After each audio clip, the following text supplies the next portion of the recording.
Saya, Cikgu Habibah. Kita ada 72 siri pembelajaran untuk dipelajari. Murid-murid dah bersedia untuk belajar? Jika sudah bersedia, mari kita belajar sekarang. Kali ini, kita akan belajar subjek Bahasa Melayu. Jom kita belajar. Assalamualaikum dan selamat sejahtera murid-murid sekalian. Bertemu kita kembali dalam pelajaran Bahasa Melayu, iaitu pelajaran tata bahasa. Kali ini kita akan belajar tata bahasa imbuhan. Sebelum kita memulakan pelajaran kita pada hari ini, cikgu ingin bertanya kepada murid-murid. Murid-murid sudah sihat? Sudah makan? Okey, kalau murid-murid sudah sihat dan sudah makan, marilah kita belajar. Okey, pelajaran kita pada hari ini ialah imbuhan. Murid-murid tahu tak apa itu imbuhan? Tak tahu? Okey, mari cikgu terangkan. Imbuhan ialah imbuhan digunakan pada kata akar untuk mengubah fungsi kata tersebut dan mengubah ertinya kepada sesuatu yang berkaitan dengan kata dasar itu. Kata imbuhan ini ada 3 jenis, iaitu imbuhan awalan, imbuhan akhiran dan imbuhan apitan. Murid tahu tak apa itu imbuhan awalan, apitan dan akhiran? Kalau nak tahu, jom kita pergi ke pelajaran seterusnya. Apa itu imbuhan awalan? Imbuhan awalan digunakan untuk hadir sebelum kata dasar. Maknanya, pada kata dasar, di awal kata dasar terdapat imbuhan awalan. Contoh-contoh imbuhan awalan ialah ber, ke, ter, men, pen dengan per. Okey, kesemua imbuhan awalan akan ditambah sebelum kata dasar. Contoh imbuhan awalan, kita tengok perkataan rasa dan rehat. Okey, perkataan rasa dan rehat kita akan tambah di hadapannya ialah perkataan ber. Okey, jadi terhasillah berasa, berehat. Ini ialah contoh ayatnya. Adik berasa penat selepas mandi di pantai. Jadi kita akan letakkan imbuhan ber di hadapan kata dasar, iaitu rasa. Jadi jadilah berasa. Okey, kita tengok ke imbuhan yang seterusnya, iaitu me. Okey, contoh-contoh kata yang boleh kita guna ialah lawat atau warna. Okey, kita tambahkan perkataan me di hadapan kata tersebut, iaitu melawat dan mewarna. Contoh ayat yang boleh kita gunakan ialah kami telah melawat Muzium Negara bulan lalu. Jadi, perkataan lawat itu telah ditambah di hadapannya ialah me. Okey. Contoh imbuhan awalan yang seterusnya, pen. Okey. Kita akan guna perkataan syarah, iaitu kita tambahkan perkataan pen di hadapan syarah, iaitu pensyarah. Jadi, contoh ayatnya ialah Kamal merupakan pensyarah di Universiti Malaya. Okey, murid-murid faham tak imbuhan awalan ni?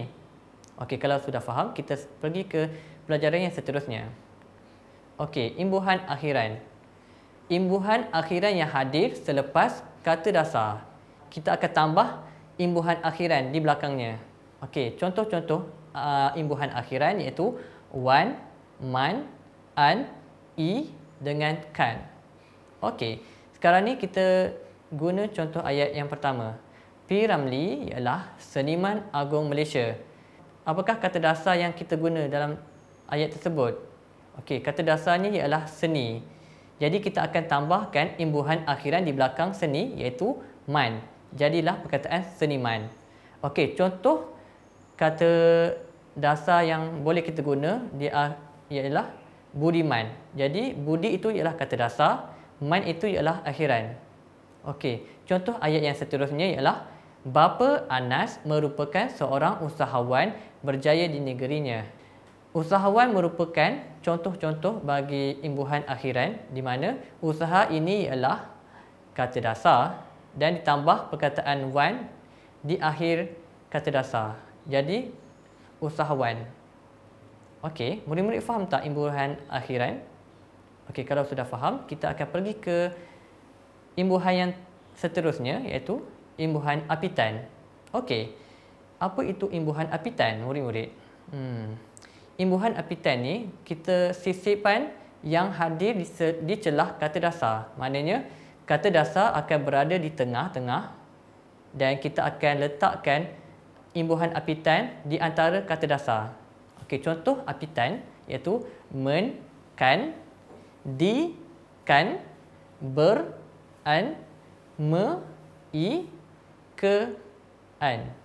Okey, mari kita pergi ke contoh ayat. Pendidikan merupakan perkara penting dalam kehidupan kita. Dalam ayat ini terdapat 3 contoh yang boleh kita lihat. Iaitu yang pertama, pendidikan, merupakan dan kehidupan.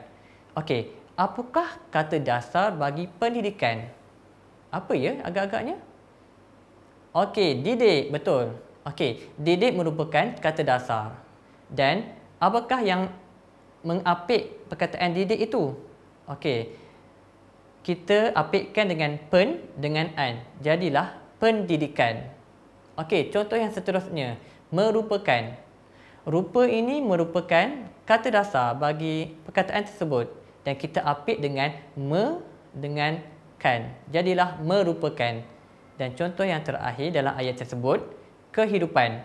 Hidup merupakan kata dasar dan kita apitkan dengan ke dengan an. Jadilah kehidupan. Okey, contoh perkataan lain ialah perasaan dan pembesaran. Okey, rasa itu merupakan kata dasar diapit dengan pe dengan an. Jadilah perasaan. Okey, besar merupakan kata dasar bagi pembesaran dan kita apit dengan pem dengan an. Jadilah pembesaran. Bagi mengukuhkan lagi pelajaran kita pada hari ini, cikgu ingin menguji murid-murid dengan latihan yang telah disediakan. Okey, latihan. Yang pertama, Cikgu Syamsul suka membantu, terbantu, pembantu anak-anak muridnya. Cuba murid fikirkan, apakah jawapannya? Okey, jawapan ini ialah Cikgu Syamsul suka membantu anak-anak muridnya. Okey, latihan yang kedua iaitu sesiapa yang berminat menyertai melawat lawatan dilawati ke Kuala Lumpur boleh isi borang di bilik guru. Okey, apa agaknya jawapannya? Sesiapa yang berminat menyertai lawatan ke Kuala Lumpur boleh isi borang di bilik guru. Okey, latihan yang ketiga. Faruqi tidak pernah berputus, diputus, terputus asa dalam pelajaran, pelajari, pelajar. Apa agaknya jawapannya ya? Okey, jawapannya ialah Faruqi tidak pernah berputus asa dalam pelajaran. Okey. Latihan yang keempat. Azimah sedang memain, dimain, bermain di padang. Jawapannya apa ya?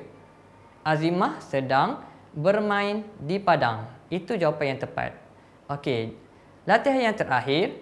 Kaki abang memijak, dipijak, terbijak kaca. Apa agaknya jawapannya ya? Okey, jawapannya ialah kaki abang terpijak kaca. Okey, selesai sudah latihan kita pada hari ini. Maka berakhirlah sesi pembelajaran kita pada hari ini. Cikgu akhiri dengan ucapan sekian terima kasih. Assalamualaikum warahmatullahi wabarakatuh.